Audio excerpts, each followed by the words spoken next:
इससे सरकार घबराई हुई है, इस नाते रोकने का प्रयास कर रही है। समाज को डसने का काम, समाज को कमजोर बनाने का काम, हिंदू को मुसलमान से लड़ाने का काम और फिर नौटंकी करने का काम।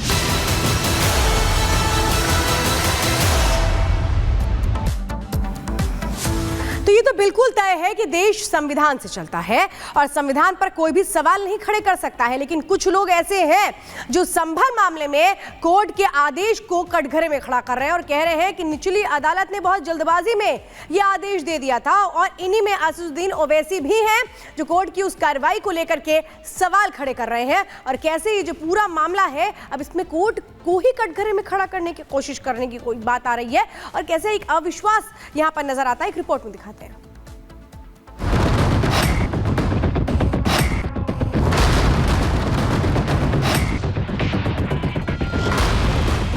दरगाहों को बचाने के लिए, वक्फ की जायदाद को बचाने के लिए मैं एक बार नहीं 1000 मर्तबा मरने को तैयार हूं।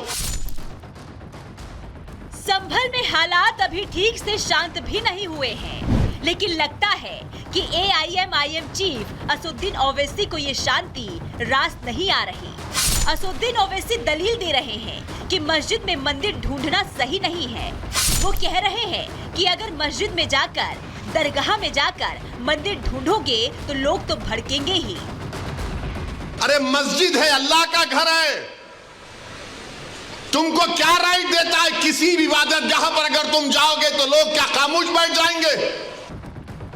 असदुद्दीन ओवैसी को लगता है कि संभल की जामा मस्जिद में सर्वे कराने का आदेश RSS ने दिया था और RSS के कहने पर ही आज मस्जिदों में मंदिर ढूंढे जा रहे हैं, जबकि ओवैसी ये नहीं बता रहे हैं कि केवल उन्हीं मस्जिदों में मंदिर ढूंढे जा रहे हैं जिन्हें इतिहास में मुस्लिम आक्रांताओं ने चुन चुन कर तोड़ा था। बीजेपी RSS क्या कर दिए, एक ही काम पे लगा दिए सबको, जाओ गड़े खोदो, देखो अंदर से क्या निकलता। यानी हर जगह पर जहां भी जाओ बस गड़ा खोदो, सर्वे सर्वे सर्वे।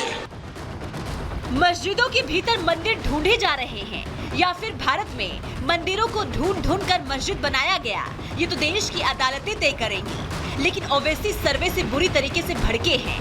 वो इतना भड़के हैं कि अब जान देने लेने की बात भी कर रहे हैं और तो और दंगे में मारे गए लोगों को शहीद तक बता रहे हैं। दूसरा सर्वे जिसका कोई कानूनी मौक़िफ़ नहीं है, सर्वे हुआ तो फायरिंग हुई, फायरिंग में 5 लोग शहीद हो गए। गौरतलब है कि 24 नवंबर को हुई हिंसा की जांच जारी है।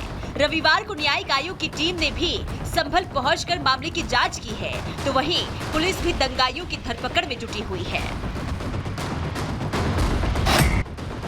Bureau report, Republic Bharat. तो असदुद्दीन ओवैसी के इन बयानों का पलटवार सुब्रत पाठक ने किया और साफ कहा कि जहां जरूरत पड़ी वहां खुदाई करेंगे, जरूरत पड़ी तो ओवैसी के घर में भी खुदाई करेंगे और अगर ये लोग अपनी मस्जिदों को आबाद करने की बात करेंगे तो क्या हम अपने मंदिरों को कुर्बान करेंगे? ये तमाम बड़ी बातें कही गई हैं सुब्रत पाठक की ओर से। ओवैसी के बयानों पर उन्होंने पलटवार किया है। देखो, तुम मस्जिदों को आबाद रखो तो हम अपने मंदिरों को उजाड़ रखें क्या? तुमने हमारा मंदिर तोड़ दिया, तुमने उसके ऊपर मस्जिद बना दिया, तुम उसका सर्वे भी नहीं कराएंगे क्या?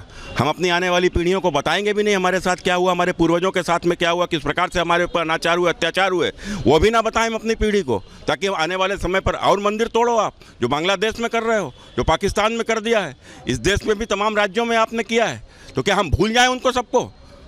वो कह रहे कितना खोदोगे, कितना खुदाई करोगे? जहाँ तक जरूरत पड़ेगी खोदेंगे ओवैसी, जरूरत पड़ेगी तो ओवैसी का मकान भी खोदेंगे। और संभल में हिंसा क्या हुई? संभल तो सियासत का मानो पर्यटन स्थल बन गया। पुलिस नेताओं से बार बार ये कह रही है कि संभल ना आओ, तो समाजवादी पार्टी और कांग्रेस के नेता कह रहे हैं कि दम है तो रोक के दिखाओ, हम संभल आएंगे और आकर रहेंगे। 31 नवंबर को पहले समाजवादी पार्टी के नेता जिद कर रहे थे, तो अब कांग्रेस ने भी संभल जाने की जिद पकड़ ली है। कांग्रेस के 20 नेताओं का डेलीगेशन आज संभल जाने की जिद पर अड़ा रहा। मकसद है कि संभल की सियासी दौड़ में लगा करके खुद को मुसलमानों का सबसे बड़ा हमदर्द साबित करना है। लेकिन बवाल यहां भी मचा हुआ है क्योंकि पुलिस रोक रही है और पुलिस नहीं चाहती कि नेता संभल जाए और वहां पर माहौल बिगड़े। लेकिन इस बीच समाजवादी पार्टी हो या फिर कांग्रेस, दोनों ही नेता ये चाहते हैं कि वहां पर जाएं और दिखाने का ये प्रयास करें कि उन्हें ज्यादा फिक्र है मुसलमानों की। रिपोर्ट दिखाते हैं आपको।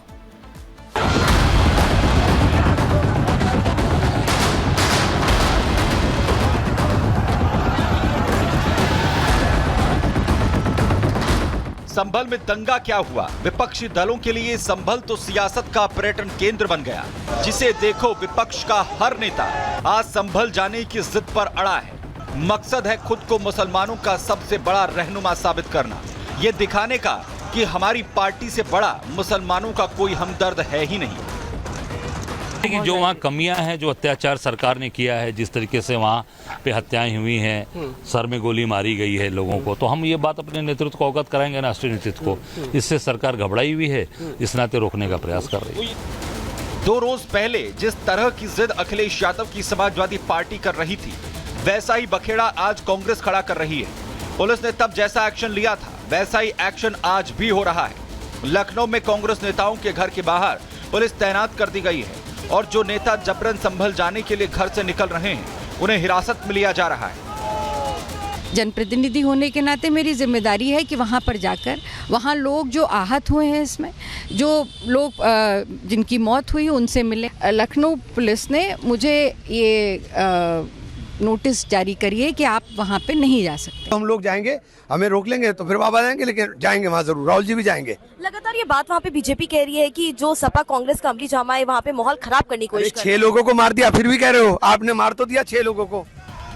लखनऊ टू मुरादाबाद पुलिस का सख्त पहरा है, क्योंकि मुरादाबाद से भी कई कांग्रेस नेता संभल जाने वाले हैं और उनका नाम कांग्रेस के प्रतिनिधिमंडल में शामिल है। लिहाजा मुरादाबाद पुलिस ने भी कई नेताओं को संभल जाने से रोक दिया है। मेरे घर पे पुलिस है, मुझे भी डिटेन कर रखा। मैंने इनसे भी यही रिक्वेस्ट की है कि अध्यक्ष जी आएंगे तो मैं ज़रूर जाऊंगा। बहुत लोग जाने के लिए इच्छुक हैं। संभल की सियासी दौड़ और वोट बैंक को साधने की ऐसी होड़ मची है कि जो नेता आज संभल जाने की जिद कर रहे हैं, उन्होंने ऐसी फुर्ती तब नहीं दिखाई थी जब बहराइच में राम गोपाल मिश्रा को दंगाइयों ने गोली मार दी थी। सपा और कांग्रेस नेताओं ने ऐसी फुर्ती तब नहीं दिखाई थी जब कोलकाता में आरजीकर मेडिकल कॉलेज में महिला डॉक्टर की रेप के बाद हत्या कर दी गई थी। और तो और बांग्लादेश में तो रोज हिंदुओं पर अत्याचार हो रहा है, लेकिन मजाल है कि विपक्ष का कोई नेता सड़क पर उतरकर प्रताड़ित हिंदुओं के लिए आवाज उठा दे। और इसीलिए बीजेपी इसे विपक्ष की तुष्टीकरण की राजनीति बताकर विपक्ष को घेर रही है। कांग्रेस वोट बैंक की राजनीति करती है, प्रो इस्लाम उनको वोट दिखता है मुसलमानों के साथ, इसीलिए वो संभल जा रहे हैं। और किसी ऐसे हिंदुओं के ऊपर अगर होता है तो वहाँ इनकी जुबान नहीं खुलती। देखिए, समाजवादी पार्टी और कांग्रेस पार्टी एक सांपनाथ है तो एक नागनाथ है। समाज को डसने का काम, समाज को कमजोर बनाने का काम, हिंदू को मुसलमान से लड़ाने का काम और फिर नौटंकी करने का काम। संभल में कोई दंगा नहीं हुआ है। समाजवादी पार्टी के 2 गुंडे, अपराधी, माफिया, दंगाई किस्म के लोग आपस में लड़े और जो आपस में लड़े हैं उसमें ये नाटक क्यों कर रहे हैं? क्योंकि विपक्षी दलों के लिए संभल का मामला उनके वोट बैंक से जुड़ा है और इसीलिए सपा हो या कांग्रेस दोनों जिद पकड़े हुए हैं कि आज नहीं तो कल संभल तो जाएंगे ही जाएंगे और रोक सकते हो तो रोक लो। संभल जो कुछ हुआ है ये प्रशासन की नाकामी रही है। न केवल संभल में बल्कि पूरे देश में एक खराब संदेश गया है। अगर प्रशासन जिम्मेदारी निभाता और सरकार की नीयत साफ होती तो ये घटना कभी नहीं होती। संभल में जो कुछ है उसके लिए जिम्मेदार प्रशासन है, तो सारे सबूतों को मिटा देंगे और तब तक इतना लोगों को धमका देंगे कोई मुंह न खोले प्रसाद लोगों के सामने, इसलिए टाइम निकाल रहे हैं। फिलहाल संभल पर दंगल मचा है। संभल जाने की सियासी रेस है, लेकिन पुलिस भी सख्त है और संभल की तरफ जाने वाले हर एक नेता को रोक रही है। Bureau report, Republic Bharat.